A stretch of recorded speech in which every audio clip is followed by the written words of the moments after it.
ಇವತ್ತಿನ ಕ್ಲಾಸಲ್ಲಿ ನಾವೇನು ಕಲಿತೀವಿ? ಇಂಗ್ಲಿಷ್ ರೀಡಿಂಗ್ ರೈಟಿಂಗ್ ಅಲ್ಲಿ ಬಹಳ ಮುಖ್ಯವಾಗಿ ಬೇಕಾಗಿರುವಂಥದ್ದು silent letters.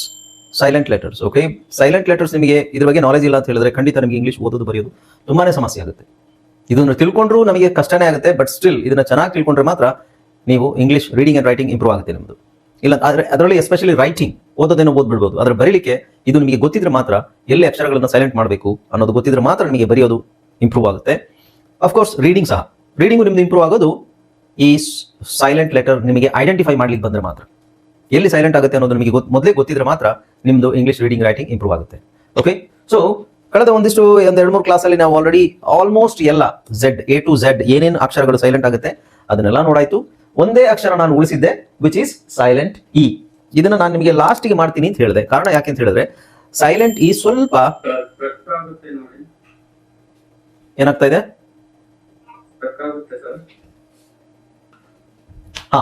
So silent E ಸ್ವಲ್ಪ ಕಷ್ಟ ಇದೆ. ಅದು ಬಹಳ ಕಡೆ ಸೈಲೆಂಟ್ ಆಗುತ್ತೆ, ತುಂಬಾ ವರ್ಡ್ಸ್ ಇದೆ. ಇನ್ಫ್ಯಾಕ್ಟ್ ನಿಮಗೆ 80% ಸೈಲೆಂಟ್ ಅಕ್ಷರಗಳಲ್ಲಿ ಈನೇ ಜಾಸ್ತಿ ಸೈಲೆಂಟ್ ಆಗೋದು. ಓಕೆ, ಸೊ ಇಲ್ಲಿ ಯಾವ್ಯಾವ ಜಾಗದಲ್ಲಿ ಎಲ್ಲೆಲ್ಲಿ ಈ ಸೈಲೆಂಟ್ ಆಗುತ್ತೆ ಅನ್ನೋದನ್ನ ತಿಳ್ಕೊಂಡ್ಬಿಟ್ರೆ ರೀಡಿಂಗ್ ನಮಗೆ ಬಹಳ ಈಸಿ ಆಗುತ್ತೆ. ಓಕೆ, ಸೊ ಫಸ್ಟ್ ಪಾಯಿಂಟ್ ನೋಡಿ ಇದರಲ್ಲಿ. ಹಾಯ್ ಫ್ರೆಂಡ್ಸ್, ಇದೊಂದು ವಿಶೇಷ ಸೂಚನೆ. ನಮ್ಮಲ್ಲಿ ಇದೀಗ ಆನ್ಲೈನ್ ಸ್ಪೋಕನ್ ಇಂಗ್ಲಿಷ್ ಕೋರ್ಸ್ನ ಹೊಸ ಬ್ಯಾಚ್ ಶುರುವಾಗಿದೆ. ನೀವು ಇನ್ಮೇಲೆ ಎಲ್ಲೂ ಹೊರಗಡೆ ಹೋಗಿ ಇಂಗ್ಲಿಷ್ ಕಲಿಯುವ ಅವಶ್ಯಕತೆ ಇಲ್ಲ. ಮನೆಯಲ್ಲೇ ಕೂತ್ಕೊಂಡು ಯಾವುದೇ ಟೆನ್ಷನ್ ಇಲ್ಲದೆ, ಏನು ಮುಗಿದಿರವಿಲ್ಲದೆ ಇಂಗ್ಲಿಷ್ ಮಾತಾಡೋದನ್ನ ಕಲಿಯಬಹುದು. ಸ್ನೇಹಿತರೆ, ಸ್ಪೋಕನ್ ಇಂಗ್ಲಿಷ್ ಮಾತ್ರ ಅಲ್ಲ, ನಿಮಗೆ ಇಂಗ್ಲಿಷ್ನ ಓದಲಿಕ್ಕೆ ಬರಲಿಕ್ಕೆ ಬರಲ್ಲ ಅಂತ ಇಟ್ಕೊಳ್ಳಿ. ಈಗ ಇಂಗ್ಲಿಷಲ್ಲಿ ನಿಮಗೆ ಓದಲಿಕ್ಕೆ ಬರಲಿಕ್ಕೆ ಬರಲ್ಲ, ಬರೀ ನಿಮಗೆ ABCD ಮಾತ್ರ ಗೊತ್ತು, ಅಥವಾ ABCD ಓದಿಲ್ಲ ಅಂತ ಇಟ್ಕೊಳ್ಳಿ. ಸೊ ABCD ಓದಿಲ್ಲ ಅಂತ ಪರವಾಗಿಲ್ಲ, ನಾವು ನಿಮಗೆ ಇಂಗ್ಲಿಷ್ನ ಬೇಸಿಕ್ ಇಂದನೇ ಓದಲಿಕ್ಕೆ ಮತ್ತೆ ಬರಲಿಕ್ಕೆ ಸಹ ಹೇಳ್ಕೊಡ್ತೀವಿ. ಅದು ಅಲ್ಲದೆ ನೀವು ಒಂದು ವೇಳೆ ಕನ್ನಡ ಬರಲ್ಲ ಅಂತ ಇಟ್ಕೊಳ್ಳಿ, ಕನ್ನಡನೂ ಹೇಳ್ಕೊಟ್ಟು ಕನ್ನಡದಿಂದ ಇಂಗ್ಲಿಷ್ನ ಹೇಗೆ ಓದೋದು, ಕನ್ನಡನೂ ನಾವು ಹೇಳ್ಕೊಟ್ಟು ಅದರ ಮೂಲಕ ಇಂಗ್ಲಿಷ್ನ ಹೇಗೆ ಕಲಿಯೋದು ಅನ್ನೋದನ್ನ ನಾವು ಈ ಕೋರ್ಸಲ್ಲಿ ಇನ್ಕ್ಲೂಡ್ ಮಾಡಿದ್ದೀವಿ. ಸ್ನೇಹಿತರೆ, ಈ ಕೋರ್ಸ್ನ ಚಿಕ್ಕ ಮಕ್ಕಳನ್ನು ಹೊರತುಪಡಿಸಿ ಬೇರೆ ಯಾರು ಬೇಕಾದ್ರೆ ಈ ಕೋರ್ಸ್ಗೆ ಜಾಯ್ನ್ ಆಗಬಹುದು. ನೀವು ಕೆಲಸಕ್ಕೆ ಹೋಗಿರ್ಬೋದು, ಮನೆಯಲ್ಲಿ ಇರ್ಬೋದು, ಅಥವಾ ನೀವು ಯಾವುದೋ ಒಂದು ಬಿಸ್ನೆಸ್ ಮಾಡ್ತಾ ಇರ್ಬೋದು. ಓಕೆ, ಸೊ ಯಾರು ಬೇಕಾದ್ರೂ ಈ ಕೋರ್ಸ್ನ ಜಾಯ್ನ್ ಆಗಬಹುದು. ಹಾಗಾದ್ರೆ ಸ್ನೇಹಿತರೆ, ತಡ ಯಾಕೆ? ಈ ಸ್ಪೋಕನ್ ಇಂಗ್ಲಿಷ್ ಕೋರ್ಸ್ ಮತ್ತು English basic reading and writing ಕೋರ್ಸ್ನ ಜಾಯ್ನ್ ಆಗಬೇಕು ಅಂತ ಆಸಕ್ತಿ ಇರೋರು ಈ ಕೂಡಲೇ ನಿಮ್ಮ ಫೋನ್ ತೆಗೆದುಕೊಳ್ಳಿ ಹಾಗೂ ಇಲ್ಲಿ ಬರ್ತಿರುವಂತಹ ನಂಬರ್ಗೆ ಅಥವಾ ಕೆಳಗಡೆ ಬರ್ತಾ ಇರುವಂತಹ ನಂಬರ್ಗೆ ನೀವು ಕರೆ ಮಾಡತಕ್ಕದ್ದು ಅಥವಾ ವಾಟ್ಸ್ಆಪ್ನಲ್ಲಿ ಸಂಪರ್ಕಿಸಿ ನಿಮ್ಮ ಹೆಸರನ್ನ ರಿಜಿಸ್ಟರ್. ಇದು ಬಿಟ್ಟು ಬೇರೆ ಪದಗಳು, ಸೊ ಇಲ್ಲೆಲ್ಲ ಸೈಲೆಂಟ್ ಆಗಲ್ಲ. ಇಲ್ಲಿ ಕೊಟ್ಟಿರೋದು ನಾನು ನಿಮಗೆ PDF ಅಲ್ಲಿ ಕೊಟ್ಟಿರ್ತೀನಿ. ಸೈಲೆಂಟ್ ಆಗಲ್ಲ, ಇದು ಸೈಲೆಂಟ್ ಅಲ್ಲ. ಆಕ್ಟೆಡ್ ಇ TED ಬಂದಿದೆ, TED DED ಬಂದಿದೆ. ಸೊ ಇಲ್ಲಿ ಸೈಲೆಂಟ್ ಆಗಲ್ಲ, ಇಲ್ಲಿ ಹೇಳೋ ಅವಶ್ಯಕತೆ ಇಲ್ಲ. ಎಲ್ಲಿ ಸೈಲೆಂಟ್ ಆಗುತ್ತೆ ನೋಡಿ, ಎಲ್ಲಿಂದ ಸ್ಟಾರ್ಟ್ ಆಗುತ್ತೆ. ಓಕೆ, ಸೊ ಬಿ ನಮಗೆ ಈಗ ನಾನು ಹೇಳಿದ ಕಾಂಬಿನೇಷನ್ ಯಾವ್ದು? ಫಸ್ಟ್ ನಿಮಗೆ TED ಬಿ, ಆಮೇಲೆ DED ಅಲ್ವಾ, DED, ಆಮೇಲೆ CS, SCS, SHES, TCHES. CS ZDS. Okay, right. So ಇಷ್ಟು ಬಿಟ್ಟು ಬೇರೆದು ಸರ್, ಈ ಬಿಟ್ಟು ಬೇರೆ ಯಾವ್ದು ಸರ್ ಅಂತ ನೀವು ಕೇಳಿ. GS ಇಲ್ಲಿದೆ. Okay, GS. Yes, good. ನೋಡಿ ಅಬ್ಸರ್ವೇಷನ್, ನಿಮ್ದು ಅಬ್ಸರ್ವೇಷನ್ ಚೆನ್ನಾಗಿದೆ. ಲೈಕ್ ನೋಡಿ, ನೀವು ಕರೆಕ್ಟ್ ಆಗಿ ನಾನು ತಪ್ಪು ಮಾಡಿದ್ರು ನೀವು ಹೇಳ್ತಾ ಇದ್ದೀರಾ. ಆ ತರ ಇದ್ರೆ ನೀವು ಚೆನ್ನಾಗಿ ಪ್ರಾಕ್ಟೀಸ್ ಮಾಡ್ತಾ ಇದ್ದೀರಾ. ಈಗ ನೆಕ್ಸ್ಟ್ ಸರ್ ನೀವು ಕೇಳ್ತೀರಾ, ಸರ್ ಹಾಗಾದ್ರೆ ಎಲ್ಲಿ ಸೈಲೆಂಟ್ ಆಗುತ್ತೆ? ಇಲ್ಲೆಲ್ಲ ಸೈಲೆಂಟ್ ಆಗಲ್ಲ ಅಂತ ಹೇಳಿದ್ರಿ, ಎಲ್ಲಿ ಸೈಲೆಂಟ್ ಆಗುತ್ತೆ? ಬಹಳ ಇದಾವೆ. ಈ ಕಾಂಬಿನೇಷನ್ ಬಿಟ್ಟು ಇಲ್ಲಿ ಏನಿದೆ, ಒಂದು ಅಕ್ಷರ T, 1 2 3 4 5 6 7 ಅಕ್ಷರ, 7 ಕಾಂಬಿನೇಷನ್ ಇದೆ. ಇಂಗ್ಲಿಷ್ ಅಲ್ಲಿ ಬೇರೆ ಕಾನ್ಸನೆಂಟ್ಸ್ ಎಷ್ಟಿದಾವೆ ಅಲ್ವಾ? ಸೊ 21 ಕಾನ್ಸನೆಂಟ್ಸ್ ಇದೆ. 21 ಕಾನ್ಸನೆಂಟ್ಸ್ ಸೇರಿದಾಗ ಅಲ್ಲಿ ಏನೇನು ಬರುತ್ತೆ ನೋಡಿ. ಇಲ್ಲಿ ನೋಡಿ, ಫಾರ್ ಎಕ್ಸಾಂಪಲ್ ಇಲ್ಲಿ BED ಅಂತಿದೆ. BED ನ ನಾವು ಬರೀ BED ಅಂತ ಬರೆದ್ರೆ ಇದೇನಾಗುತ್ತೆ? ಬೆಡ್. ಓಕೆ, ಬರೀ BED ಅಂತ ಬರೆದಾಗ ಅದನ್ನ ಬೆಡ್ ಅಂತ ಓದ್ತೀವಿ. ಬಟ್ ಇದರ ಹಿಂದೆ ನಿಮಗೆ ಬೇರೆ ಅಕ್ಷರಗಳು ಸೇರಿದಾಗ ಇಲ್ಲಿ BAR, ಇದನ್ನ ಸಪರೇಟ್ ಮಾಡಿ. BAR bar, BED bed, bar and bed. But bar and bed ನ ಸೇರಿಸಿದಾಗ ಅದು ಒಂದು ವರ್ಡ್ ಆದಾಗ ಬಾರ್ ಬೆಡ್ ಆಗಲ್ಲ, ಬಾಂಬ್ಡ್, ವಿಚ್ ಮೀನ್ಸ್ ಈ silent. Bomb, BOM bomb, BED bed, bomb bed ಆಗುತ್ತಾ? ಇಲ್ಲ, ಬಾಂಬ್ಡ್. ಇಲ್ಲಿ ಎಷ್ಟು ಅಕ್ಷರ ಸೈಲೆಂಟ್ ಆಗುತ್ತೆ ನಿಮ್ಮ ಪ್ರಕಾರ? B ಅಂಡ್ E ಎರಡು ಸೈಲೆಂಟ್ ಆಗುತ್ತೆ. B ಯಾಕೆ? BOMB ಬಾಂಬ್ ಅಂತ ಬಂದ್ರೆ ಬಾಂಬ್, B ಹೇಳಲ್ಲ ನಾವು, ಬಾಂಬ್ಡ್. ಅಲ್ಲಿ ಎಷ್ಟು ಅಕ್ಷರ ಉಚ್ಚಾರಣೆ ಮಾಡ್ತೀವಿ? BOMD ಬಾಂಬ್ಡ್. ಬಾಂಬ್ಡ್, ಬಾಂಬೆಡ್, ಬಾಂಬ್ಡ್ ಅಂತ ಹೇಳಲ್ಲ, ಬಾಂಬ್ಡ್. ಓಕೆ, ಯಾವಾಗಲೂ ನಾವು ಸಾಫ್ಟ್ ಆಗಿ ಉಚ್ಚಾರಣೆ ಮಾಡ್ಲಿಕ್ಕೆ ಟ್ರೈ ಮಾಡಬೇಕು. ನಮ್ಮ ಕೈಲಿ ಒದ್ದಾಡಬಾರ್ದು ಜಾಸ್ತಿ. ಈಗ ನಾವು ಅದನ್ನ ಇಲ್ಲಿ ಸೈಲೆಂಟ್ ಮಾಡಲಿಲ್ಲ ಅಂತ ಹೇಳಿದ್ರೆ ಬಾಂಬ್ಡ್, ಅಬ್ಡ್ ಅಂತ ಬರಬಾರ್ದು. ಬಾಂಬ್ಡ್, ಬಾಂಬ್ಡ್. ಇಲ್ಲಿ ಹಾಗೆ ಬ್ರೈಬ್ಡ್ ಅಂತ ಹೇಳ್ಬೇಡಿ, ಬ್ರೈಬ್ಡ್. ಈಗ ನಾನು ಹೇಳ್ಬೇಕಾದ್ರೆ D ನ ನಾನು ಒತ್ತಿ ಹೇಳ್ತಾ ಇಲ್ಲ. ಬ್ರೈಬ್ಡ್, ಬಾಂಬ್ಡ್, ಡಬ್ಡ್, ರಾಬ್ಡ್, ರಬ್ಡ್. ಬಟ್ ನೀವು ನಾವು ಕನ್ನಡದಲ್ಲಿ ಡ ಅನ್ನೋದನ್ನ ನಾವು ಒತ್ತಿ ಹೇಳ್ತೀವಿ. ಡ, ಕನ್ನಡ ಹೇಳ್ಬೇಕಾದ್ರೆ ನೋಡಿ ಒಂಥರ ವೆಯ್ಟ್ ಇರುತ್ತೆ. ಡಮರು, ಡ್ಯಾಡಿ, ಇದೆಲ್ಲ ನಾವು ಹೇಳ್ಬೇಕಾದ್ರೆ ಒಂಥರ ವೆಯ್ಟ್ ಇರುತ್ತೆ ಅದರಲ್ಲಿ. ಬಟ್ ಇಂಗ್ಲಿಷ್ ಎಲ್ಲ D ನ ನಾವು ಅಷ್ಟು ಕನ್ನಡದಲ್ಲಿ ಹೇಳ್ದಂಗೆ ಹೇಳ್ಬಾರ್ದು. ಡ ಅಂತಾನೆ ಹೇಳ್ಬಾರ್ದು. D ನ ನಾವು ಜ ಅಂತ ಹೇಳ್ತೀವಿ. So dog, dog, dolphin, daddy, decision, disc, deaf, ಡಮ್.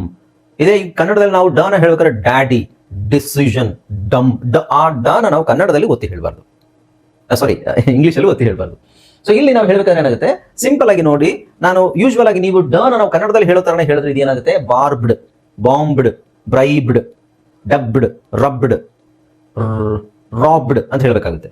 ಸೊ ಡನ ನಾವು ಚಿಕ್ಕದು ಮಾಡಿ, ಓಕೆ ಇದು ಎಲ್ರಿಗೂ ಆಗುತ್ತೆ ಇಲ್ಲ ಗೊತ್ತಿಲ್ಲ, ಬಟ್ ಟ್ರೈ ಮಾಡಿ ಆದಷ್ಟು. ಬಾಬ್ಡ್, ಬಾಂಬ್ಡ್, ಬ್ರೈಬ್ಡ್, ರಬ್, ಡಬ್ಡ್, ರಾಬ್ಡ್, ರಬ್ಡ್. ಆ ಡನ ಸ್ವಲ್ಪ ನಿಧಾನಕ್ಕೆ ಹೇಳ್ಕೊ. ಬಿ ಮತ್ತೆ ಡಿ ಸೇರುತ್ತಲ್ಲ, ಬಿ ಮತ್ತೆ ಡಿ ಸೇರಿದಾಗ ಬ ಡ ಹೇಳ್ಬೇಕಾದ್ರೆ ನಾವು ಬಿಡು ಬಿಡು ಬಿಡು ಅಂತಾನೆ ಹೇಳ್ತೀವಿ ಕಾಮನ್ ಆಗಿ ಎಲ್ಲರೂ. ಸೊ ಅದನ್ನ ಬಿಡ್, ರಬ್ಡ್ ಈ ತರ ಹೇಳಕ್ ಟ್ರೈ ಮಾಡಿ ಒಂದು.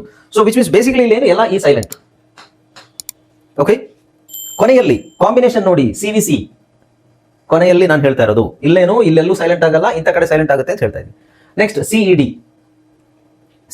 CES ಬಂದಾಗ ಪ್ರೊನೌನ್ಸ್ ಮಾಡಬೇಕು, ಬಟ್ CED ಬಂದಾಗ ಪ್ರೊನೌನ್ಸ್ ಮಾಡಬಾರ್ದು. ಬೇಸಿಕಲಿ ED ಎಲ್ಲ ವರ್ಡಲ್ಲೂ ED ಎಂಡ್ ಆಗಿದೆ ನೋಡಿ, ED ಅದನ್ನು ಫಸ್ಟ್ ನೋಡಿ. ಸೊ ED BED ಬೆಡ್ ಆಗುತ್ತೆ, ಬಟ್ ಕೊನೆಯಲ್ಲಿ ಬಂದಾಗ ಬಿಡ್. CED ಸೆಡ್ ಆಗುತ್ತೆ ಅಥವಾ ಸೀಡ್ ಆಗುತ್ತೆ, ಬಟ್ ಇಲ್ಲಿ ಕೊನೆಯಲ್ಲಿ ಬಂದಾಗ ನಾವು ಇಲ್ಲಿ ಈ ಸೈಲೆಂಟ್ ಆಗುತ್ತೆ. ಓಕೆ, ಸೊ ಈ ಸೈಲೆಂಟ್ ಆಗುತ್ತೆ, ಈ ಸೈಲೆಂಟ್ ಆಗಿ, ಬಟ್ ನಾವು ಅದನ್ನು ಪ್ರೊನೌನ್ಸ್ ಮಾಡೋದು ಹೇಗೆ ಇನ್ನೊಂದು ಹೇಳ್ತೀನಿ. ಇದರಲ್ಲಿ ಇನ್ನೊಂದು ನಾವು ವಿಷಯನ ಗಮನಿಸಬೇಕು ಅಲ್ಲಿ. ಓಕೆ, ಸೊ ಸೈಲೆಂಟ್ ಏನೋ ಆಗುತ್ತೆ, ಆದ್ರೆ ನಾನು ಇಲ್ಲಿ ಸಿ ಮತ್ತೆ ಸ್ಟ್ ಅಂತ ಕೊಟ್ಟಿದ್ದೀನಿ ನೋಡಿ. ಸೊ CED ಬಂದ್ರೆ ಸಿ ನ ಸೈಲೆಂಟ್ ಮಾಡೋದು ಹೌದು, ಸಿ ಮತ್ತೆ ಡಿ ಉಳ್ಕೊಳ್ಳುತ್ತೆ ಅಲ್ವಾ. ಸೊ CD ಉಳ್ಕೊಂಡಾಗ ನಾವ್ ಏನ್ ಮಾಡ್ಬೇಕು,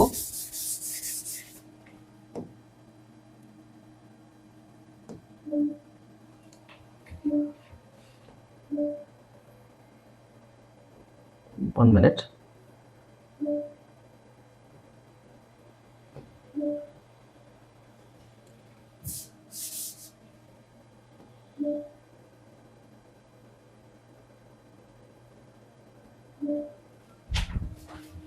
ಓಕೆ, ಸಿ ಮತ್ತೆ ಡಿ ಉಳ್ಕೊಂಡಾಗ ಈ ಸಿ ನಾವು ಸ ಅಂತ ಹೇಳ್ತೀವಿ ಬೇಸಿಕ್ಲಿ, ಯಾಕೆಂದ್ರೆ ಈ ಇರೋದ್ರಿಂದ ಸ ಅಂತ ಹೇಳ್ತೀವಿ.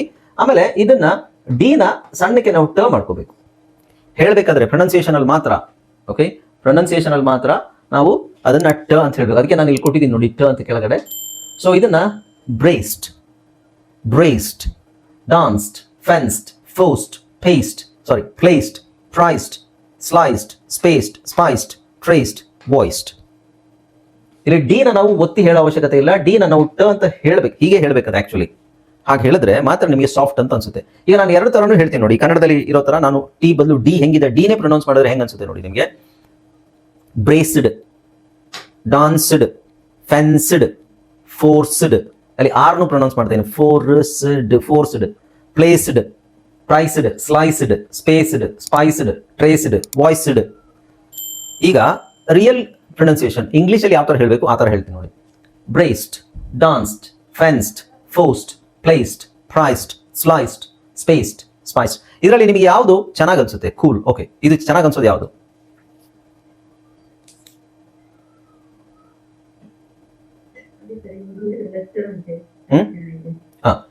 ಸೊ ನಾವು ಟ ಹಾಕಿದಾಗ ಅದು ಚೆನ್ನಾಗಿ ಅನ್ಸುತ್ತೆ. ಇಲ್ಲಾಂದ್ರೆ said, kid, kid, said, lid, mid ಈ ತರ ಬರಬಾರ್ದು ಸೌಂಡ್. ಅದಕ್ಕೆ ನಾನು ಹೇಳ್ತಾ ಇರೋದು ಬ್ರೇಸ್ಡ್, ಈ ಟಿ ನ CED ಬಂದಾಗ ಸಿ ಸೈಲೆಂಟ್ ಮಾಡಿ, ಈ ಡಿ ನ ಟ ಅಂತ ಮಾಡಿ, ಸಿ ಆಲ್ರೆಡಿ ಸಿ ಅಂತಾನೆ ಸ ಅಂತಾನೆ ಇರುತ್ತೆ. ಸೊ ಇಲ್ಲೆಲ್ಲ ನೀವು ಕನ್ನಡದಲ್ಲಿ ನಾನು ಸ್ಪಷ್ಟವಾಗಿ ಕೊಟ್ಟಿದ್ದೀನಿ, ಅದು ಕನ್ನಡ ನಿಮಗೆ ಸ್ಪಷ್ಟವಾಗಿ ಓದಕ್ ಬಂದ್ರೆ ಇಂಗ್ಲಿಷ್ ಇನ್ನೂ ಸೂಪರ್ ಆಗಿ ಬರುತ್ತೆ.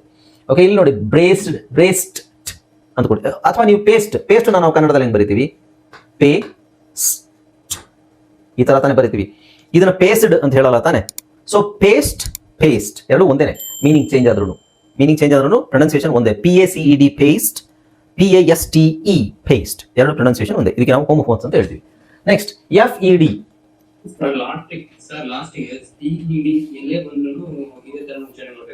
ಲಾಸ್ಟಿಗ ಈಗ ಇಲ್ಲಿ ಹೇಳಿದ್ರಲ್ಲ ಅಲ್ಲಿ ಎಲ್ಲೇ ಬಂದ್ರು ಯಾವ್ದೇ ಅಕ್ಷರದಲ್ಲಿ ಬಂದ್ರು ಇದೇ ತರ ಉಚ್ಚಾರಣೆ ಮಾಡ್ಬೇಕಾ ಲಾಸ್ಟ್ಗೆ? ಹೌದೌದು, ಖಂಡಿತ. ನಾನು ಇಲ್ಲೇ ಒಂದು 20 ಅಕ್ಷರ, ಎಷ್ಟು ಒಂದು 12 ಅಕ್ಷರ ಕೊಟ್ಟಿದ್ದೀನಿ, ಪದ ಕೊಟ್ಟಿದ್ದೀನಲ್ವಾ, ಅದರ ಅರ್ಥ ಅದೇ ಹಂಗೆ ಬರ್ಬೇಕದು. ಬಟ್ ನೀವು ನೋಡಿ ಕನ್ಫ್ಯೂಸ್ ಮಾಡ್ಕೋಬೇಡಿ. CED ಇದ್ದಾಗ ಮಾತ್ರ ಅದು. ನೀವು ಮತ್ತೆ CT ಬರೀ CD ಬರಲ್ಲ, CT ಬಂದಾಗ ಅದು ಹಂಗೆ ಓದ್ಬೇಕು. CT ಬಂದಾಗ ಅಂತ ಹೇಳ್ತೀವಿ, ಪರ್ಫೆಕ್ಟ್ ಅಂತ ಹೇಳ್ತೀವಿ, ಪರ್ಫೆಕ್ಟ್. ಅಲ್ಲಿಗೆ ತಗೋಬಾರ್ದು. ಯಾವುದೇ ಪದದಲ್ಲಿ ಯಾವುದೇ ಪದದಲ್ಲಿ ಕಾಂಬಿನೇಷನ್ ಅಲ್ಲಿ ಕೊನೆಯಲ್ಲಿ ಸಿಇಡಿ ಸಿಇಡಿ ಬಂದಾಗ ಈ ಅಬ್ಸಲ್ಯೂಟ್ಲಿ ಸೈಲೆಂಟ್ ಆಗಿರುತ್ತೆ. ಹೌದಾ? ಈ ಹೆಂಗು ಸೈಲೆಂಟ್ ಆಗಿರುತ್ತೆ ಅಂತ ಹೇಳ್ತಾರೆ, ಬಿಕಾಸ್ ಸೈಲೆಂಟ್ ಈನೇ ಇದು. ಈ ಸೈಲೆಂಟ್ ಆಗಿರುತ್ತೆ. ಅದರ ಹೊರತಾಗಿ ಏನ್ ಚೇಂಜಸ್ ಆಗುತ್ತೆ ನಮ್ಮ ಪ್ರೊನೌನ್ಸಿಯೇಷನ್ ಸ್ವಲ್ಪ ಕ್ಲಾರಿಟಿ ಸಿಗ್ಲಿಕ್ಕೆ, ಒದ್ದಾಡದೇನೆ ಪ್ರೊನೌನ್ಸ್ ಮಾಡೋಕೆ. ಈಗ ನೋಡಿ, ನಾನು ಇದನ್ನ ಬ್ರೇಸ್ಡ್, ಡಾನ್ಸ್ಡ್, ಫೆನ್ಸ್ಡ್ ಅಂತ ಹೇಳ್ಬೇಕಾದ್ರೆ ಅಲ್ಲಿ ಸಿಡ್ ಅಂತ ಬರುತ್ತೆ. ಅದನ್ನೇ ಬ್ರೇಸ್ಡ್, ಫೆನ್ಸ್ಡ್, ಡಾನ್ಸ್ಡ್, ಪ್ಲೇಸ್ಡ್ ಅಂತ ಹೇಳ್ಬೇಕಾದ್ರೆ ಸಾಫ್ಟ್ ಆಗಿದೆ. ಆ ಕಾರಣಕ್ಕೋಸ್ಕರ ಅದು ಹೌದು, ಅದನ್ನೇ ನಾನು ಹೇಳ್ತಾ ಇರೋದು. ಡಿ ಇರೋದು ಟ ಅಂತ ಉಚ್ಚಾರಣೆ ಮಾಡಬೇಕು, ಬರೆಯೋದಲ್ಲ. ಬರಿಬೇಕಾದ್ರೆ ಆ ತರ ಬರಿಬೇಡಿ. ಮತ್ತೆ ಅದನ್ನ ಬರ್ದಾಗ ಏನಾಗುತ್ತೆ, ಇಲ್ಲಿ ಬ್ರೇಸ್ಡ್ ಅಂತ ಹೇಳಿ ನೀವು ಒಂದು ಓಕೆ. ಸೊ ಒಂದ್ ವೇಳೆ ನೀವು ಸರ್ ನೀವು ಟಿ ಉಚ್ಚಾರಣೆ ಮಾಡಿ ಅಂತ ಹೇಳಿದ್ರಿ, ನಾನು ಹಿಂಗೆ ಬ್ರೇಸ್ಡ್ ಈ ತರ ಬ್ಲರ್, ಮೇ ಬಿ ಅದು ನಿಮ್ಮ ನೆಟ್ವರ್ಕ್ ಇಶ್ಯೂ ಇರ್ಬೋದು.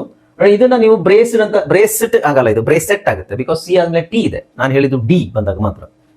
Okay, next FED. ಇದು CVC ಏನಂತ ಹೇಳ್ತೀವಿ, ಫೆಡ್. FED ಫೆಡ್ ಅಲ್ವಾ, ಫೆಡ್. ಬಟ್ ಕೊನೆಯಲ್ಲಿ ಬಂದಾಗ, ಸ್ಟಾರ್ಟಿಂಗ್ ಅಲ್ಲಿ ಬಂದಾಗ ಫೆಡ್ ಅಂತ ಬರುತ್ತೆ, ಫೆಡ್, ಫೆಡರಲ್ ಇದೆಲ್ಲ ಬರುತ್ತೆ. ಬಟ್ ಕೊನೆಯಲ್ಲಿ ಬಂದಾಗ ಅಲ್ಲೂ ನೀವು ಬ್ರೀಫ್ಡ್ ಅಂತಾನೆ ಹೇಳ್ಬೇಕು. ಕೊನೆಯಲ್ಲಿ ಬಂದಾಗ ಬ್ರೀಫ್ಡ್. ಸೊ ನೀನ್ ನೋಡಿ, ಅಬ್ಸರ್ವ್ ಮಾಡಿ, ಫಿಡ್, ಕಿಡ್, ಸಿಡ್, ಲಿಡ್ ಈ ತರ ಬರೋ ಕಡೆ ನಾವು ಇದನ್ನ ಅವಾಯ್ಡ್ ಮಾಡ್ತೀವಿ. ಓಕೆ, ಸೊ ಇಲ್ಲಿ ಹೌದು, ಅದೇ ನಾನು ಹೇಳ್ತಾ ಇರೋದು. ಇಲ್ಲಿ ಅಬ್ಸರ್ವ್ ಮಾಡಿ, ಅದನ್ನೇ ಹೇಳ್ತಾ ಇರೋದು ನಾನು. ಇಲ್ಲಿ ಸೈಲೆಂಟ್ ಆಗಿರುತ್ತೆ. ಸೊ ಇಲ್ಲಿ ಎಲ್ಲಾದ್ರಲ್ಲೂ ಟಾ ಕೊಟ್ಟಿದ್ದೀನಿ ನೋಡಿ ಕೆಳಗಡೆ. ಸೊ ಇಲ್ಲಿ ನಾವು ಟ ಅಂತ ಹೇಳ್ಬೇಕು. ಸೊ ಎಲ್ಲೆಲ್ಲಿ ಟ ಹೇಳ್ಬೇಕು ನಾನು ಅದ್ರ ಪಕ್ಕದಲ್ಲೇ ಕೊಟ್ಟಿರ್ತೀನಿ ಈ ತರ. ಓಕೆ, ಅವಾಗ ನಿಮ್ಗೆ ಒಂದು ಐಡಿಯಾ ಬರುತ್ತೆ. ಅದ್ರ ಪಕ್ಕದಲ್ಲೇ ನಿಮಗೆ ಟಿ ಇಂತದೆ ಎಲ್ಲೆಲ್ಲಿ PDF ಅಲ್ಲಿ, ಅಲ್ಲೆಲ್ಲೇ ಇದೆ. ಇಲ್ಲಿ ನೋಡಿ, ನೆಕ್ಸ್ಟ್ ಜಿ ಬಂದಾಗ ಟ ಬರಲ್ಲ, ಡಬಲ್ ಜಿ ಬಂದಾಗ ಟ ಬರಲ್ಲ, ಡನೇ ಬರುತ್ತೆ. ಆಮೇಲೆ ಕೆ ಬಂದಾಗ ಟ ಬರುತ್ತೆ, ಎಲ್ ಬಂದಾಗ ಬರಲ್ಲ, ಎಂ ಬಂದಾಗ ಎನ್ ಬಂದಾಗ ಬರಲ್ಲ. ಓಕೆ, ಟಿ ಬಂದಾಗ ಬರುತ್ತೆ, ಎಸ್ ಬಂದಾಗ ಬರಲ್ಲ. ಆಮೇಲೆ SH ಬಂದಾಗ ಟ ಬರುತ್ತೆ, ಡಬಲ್ ಎಸ್ ಬಂದಾಗ ಟ ಬರುತ್ತೆ. ಎಲ್ಲೆಲ್ಲಿ ಬರಲ್ಲ, ಎಲ್ಲೆಲ್ಲಿ ಬರುತ್ತೆ ಅನ್ನೋದು ಆಲ್ರೆಡಿ ನಾನು ಡೀಟೇಲ್ ಆಗಿ ಕೊಟ್ಟಿರ್ತೀನಿ. ಅದನ್ನ ಒಂದ್ಸಲ ವರ್ಡ್ಸ್ ನಾನು ಓದಿ ಹೇಳ್ತೀನಿ, ಅವಾಗ ಗೊತ್ತಾಗುತ್ತೆ. ಓಕೆ, ಸೊ ಬ್ರೇಕ್ ತೊಗೊಳ್ಳೋಣ. ಬ್ರೇಕ್ ಆದ್ಮೇಲೆ ಕಂಟಿನ್ಯೂ ಮಾಡೋಣ. ಆಲ್ರೈಟ್, ಸೊ ಈಗ ಅರ್ಥ ಆಯ್ತಲ್ಲ ನಾನು ಹೇಳಿದ್ದು. ಎಲ್ಲೆಲ್ಲಿ ನಾವು ಇಡಿ ಆಕ್ಚುಲಿ ಇ ಬಂದಾಗ ಈ ಸೈಲೆಂಟ್ ಆಗಿರುತ್ತೆ, ಬಟ್ ಡಿ ನಾವು ಡಿ ಅಂತಾನೆ ಹೇಳ್ಬೇಕಾ ಅಥವಾ ಟಿ ಅಂತ ಹೇಳ್ಬೇಕಾ, ಅದು ಸ್ವಲ್ಪ ನಾವು ಗಮನ ಹರಿಸಬೇಕು. ಓಕೆ, ಸೊ ಎಲ್ಲೆಲ್ಲಿ ಬರುತ್ತೆ ಅದನ್ನ ನಾನು ಆಲ್ರೆಡಿ ಹೇಳಿದ್ರೆ, ಸಿಇಡಿ ಬಂದಾಗ ಈ ಸೈಲೆಂಟ್ ಆಗಿರುತ್ತೆ, ಡಿ ನಾವು ಟ ಅಂತ ಹೇಳ್ಬೇಕು. ಓಕೆ, ಸೊ ಅದೇ ತರ ಎಫ್ ಬಂದಾಗ್ಲೂ ಅದೇ ತರ ಹೇಳ್ಬೇಕು. ಬಟ್ ಎಲ್ಲಾ ಕಡೆ ಹೇಳ್ಬೇಕಂತ ಕೇಳಿದ್ರಿ. ಓಕೆ, GED ಕೊನೆಗೆ ನಿಮಗೆ GED ಬಂದ್ರೆ ಇದನ್ನ ನಾವು ಜೆಡ್ ಅಂತ ಓದಲ್ಲ, ಜಿ ಸೈಲೆಂಟ್ ಆಗಿ ಅಲ್ಲ, ಸಾರಿ, ಇ ಸೈಲೆಂಟ್ ಆಗಿರುತ್ತೆ. GD ನಾವು ಜಿಡ್ ಅಂತಾನೆ ಹೇಳ್ಬೇಕು.